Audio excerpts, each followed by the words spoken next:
brief set up here while I read what the plaque says. It says, the Virginia Latino Leaders Council salutes Congressman Don Beyer, Democrat from Virginia, for his commitment and advocacy of legislative initiatives promoting social justice and for his respect and support of the Latino community and immigrants in Virginia, presented on this 31st day of August 2022 in Falls Church, Virginia.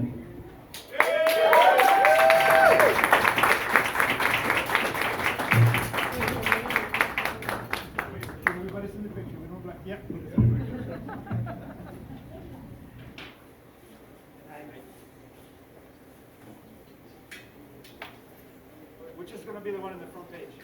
There you go. Thank you. All right, guys. Okay.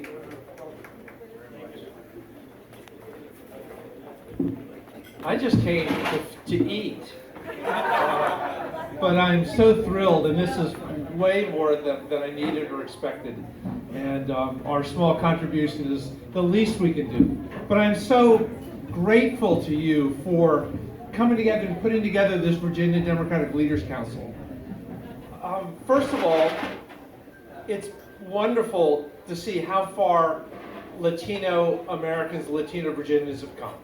I remember when Walter was first elected to the Arlington County Board, I think the first Latino ever elected to state government or county government in Virginia. And then Alfonso, the first ever member of the Latino member of the Virginia General Assembly, the longest continuously serving.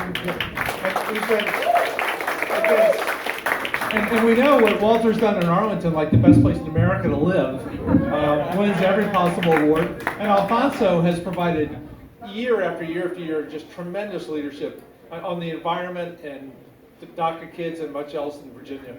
He's the man standing against our current governor, so thank you, Alfonso. And I was elected to Congress in 2014 with Pete Aguilar, the young mayor of Redlands, California, who's likely to be in the top 3 leadership of the U.S. Congress.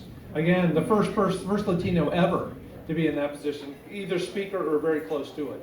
And all the wonderful elected leaders here and the people that will be elected leaders, I'm very proud of you. And it makes me feel so good about my country, that we are not like the bird machine, just a bunch of old white men. It is changing in ways that are very healthy and very good, and I'm very proud of you. You know, the thing that most impresses me, though, is you realize that Democrats cannot and should not take the Latino vote for granted. We absolutely cannot say, oh, you have Hispanic heritage, you're going to vote for Democrats. Republicans have figured out that they need to ask for it, and good for them. I like the fact that Republicans want to earn the Latino vote. However, almost all of their policies are the opposite of what help Latino Americans. Our message is simple: people over politics. But what they're trying to do, and this example after example, we can't get immigration reform passed because the Republicans won't let it move in the Senate. We can't raise the minimum wage to $15 and then $20 because the Republicans oppose it. I'm a strong supporter of the Domestic Workers' Bill of Rights, but no Republican will possibly sign that. We've made enormous progress in the workers' movement, labor in America, with Amazon and Starbucks and others, but every single Democrat in the House has signed on to the PRO Act, and not a single Republican has signed on. So it's one thing to say you want the Latino vote, but it's another thing to actually do something that actually earns it.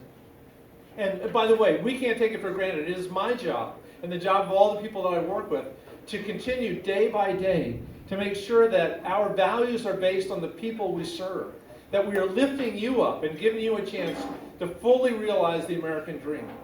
You know, Dr. King said he had a dream. Well, my dream is that this America is ever more black, brown, white, yellow, but represents all people in this wonderful country.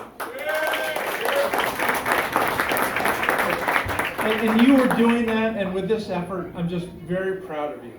You know, we have to, as the elected leaders here, and all of you here know, we need to lead with our hearts. We need to lead with the fact that every one of us is a child of God, is a precious human being, and that they need to be respected for who they are. And when you do things like saying, if you don't have papers, you can't go to college in Virginia at the discounted rate, or that, you know, the guest speaker at the CPAC convention is going to be Viktor Orban, who wants a country where everybody's the exact same color. I mean, those are not the things that reflect the values that we have.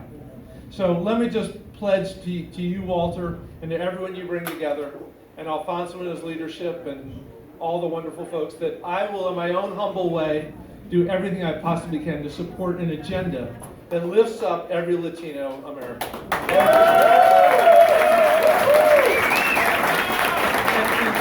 And one small thing, I had a chance to spend a week in El Salvador, Honduras, and Guatemala. And as we said, the corruption, the handful of families that control everything, the poverty, the sexual assaulting against women, none of that is what the people who live there want. There's a reason they come to the border.